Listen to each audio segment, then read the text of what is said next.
Hello, this is Pastor Terry Goodman, and I want to welcome you to the Wesleyan Connection. This podcast is primarily for the clergy and laity of the Holston Annual Conference. Join with me now as I take a look around the Connection and share some of the things happening in the churches of our annual conference. Have you ever wondered what a district superintendent and a bunch of pastors would talk about if we got together in the same room? Hi, this is Terry Goodman, and I want to welcome you to this edition of the Wesleyan Connection. Over the next few podcasts, I'm going to be sharing with you excerpts from a conversation between our district superintendent, Jeff Wright, and a group of ministers that gathered on the Tuesday morning following our ministers meeting in September. This particular podcast, the first one that you're about to hear in just a few moments, is sort of a wrap-up of how things had gone the night before. You see, we tried a different kind of format where we broke off into smaller groups and met and talked about some issues and things, and Jeff was just sort of querying the group to see how that process went. So, listen up and see what we said. In the sharing time about reflections from last night, how did you all think it went?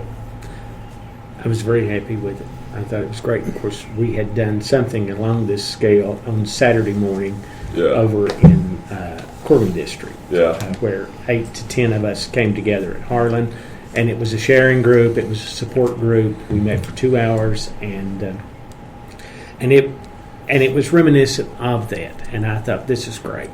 Okay. We talked about some great ideas that I think are very important to the life of the church.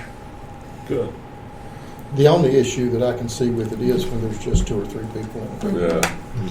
Yeah, we may have to rearrange that, or we may have to, hopefully it may spur some people to come, but some of the groups only have 3, like Jackie will only have 3 in her group, and you only got 4 in your group, and Roy couldn't make it last night, and so your group you'll have 4 eventually. So, although it was, you're an optimist too. It was sort of nice only having 3.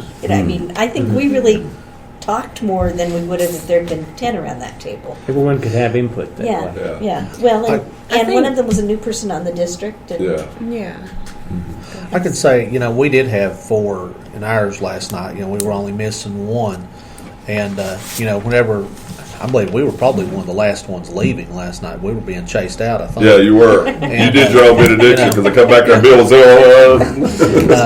But with that said, within the setting of the preacher's meeting, we were, pretty close to 9 o'clock whenever we were finishing up. And, for those of us that still got to drive an hour back home, that's kind of pushing it for us. So, that particular time-wise, so it's the opposite side that I saw for us. While 2 may not be a big enough number, 5, whenever we're doing it that way, may not be. So, but if we go to where we're local, it wouldn't really matter. Yeah. So. Well, and the other part of that is, too, that was our first meeting, so some of our preliminary stuff was a little longer last night than typical. Yeah. And like in October, I won't even be there because that's when the bishops rescheduled our cabinet meeting. So you won't have me talking. So that'll give you a few more minutes. We'll be there at 8 o'clock. Yeah, you get it. That's interesting, Mark. We'll be out there at 7:30. I think it would be helpful if there are groups of just 2 to give them the option to join other groups. Okay. Because I was very glad Connie joined Rance and I, but I at the same time felt a little bad for Rance because Connie and I don't have a congregation in the same way he does, and here he is brand new to the district, and trying to talk to him about congregational issues and how to be successful and that sort of thing was a little stretch for me. I don't know about you. Well, one thing I thought of, talking about bringing people together. Whenever we're talking mission, local is best. Yeah. Because that's really where we're going to have to be. Local the southern part of our district, we've got to be together if we're going to figure out how our churches are going to work together. But, whenever you're talking about what we were doing last night, there are differences. And sometimes, I was kind of getting tickled watching Harry and Bill. Harry and Bill almost wanted to go and form their own little group over there, and nothing. We did. We didn't leave until 10 o'clock.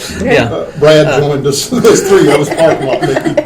But, I kind of wonder if some of those smaller groups need to kind of be more organic, in nature instead of us saying, you're part of the Hiltons, you're part of Lee County, you're part of Big Stone Gap. Yeah. I don't know how that would happen. Right. But I know last night, even with the way that we had it, it was absolutely fantastic the way that things turned out. So, I was very pleased. Yeah. I sensed a good spirit all the way through the meeting. yeah. Are you, as I listen, I almost hear you on the one hand talking about, locally with missions. It would make more sense for me to talk with folks around me than for me to talk with folks down at the other end of that county. But you're also, I think, hitting on a fellowship aspect of it. Standing in the parking lot and talking. I bet they weren't talking about missions at that point. No.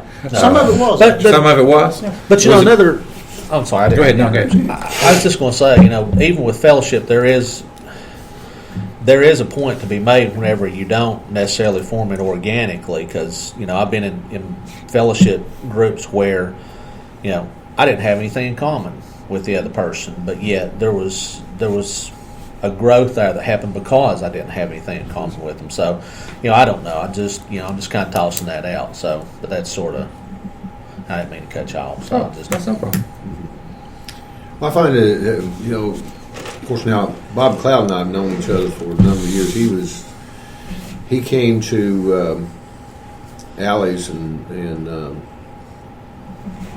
Hales when I came to Clinchport. So we've known each other for a long time, but I didn't really know Faith and John that well. So it gave us an opportunity, but also gave us the opportunity to learn more about their churches and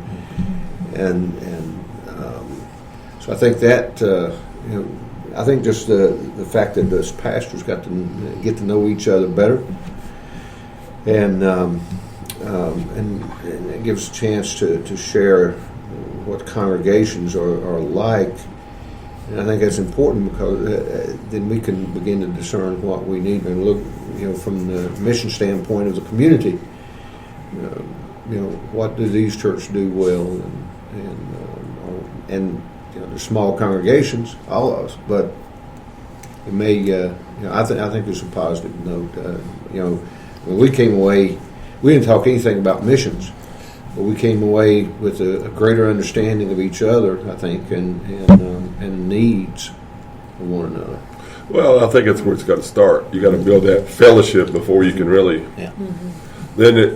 Then the missions becomes not coerced by the DS. It becomes organic to the settings. Mm-hmm.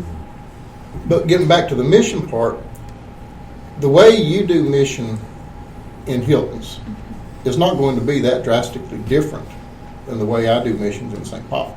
Yeah. Or the way, maybe the way Lane does would be different, but that's Lane. So what you're saying is I think more like you than Lane? Well, Thank God. Thank God. What I was saying is Lane's interesting.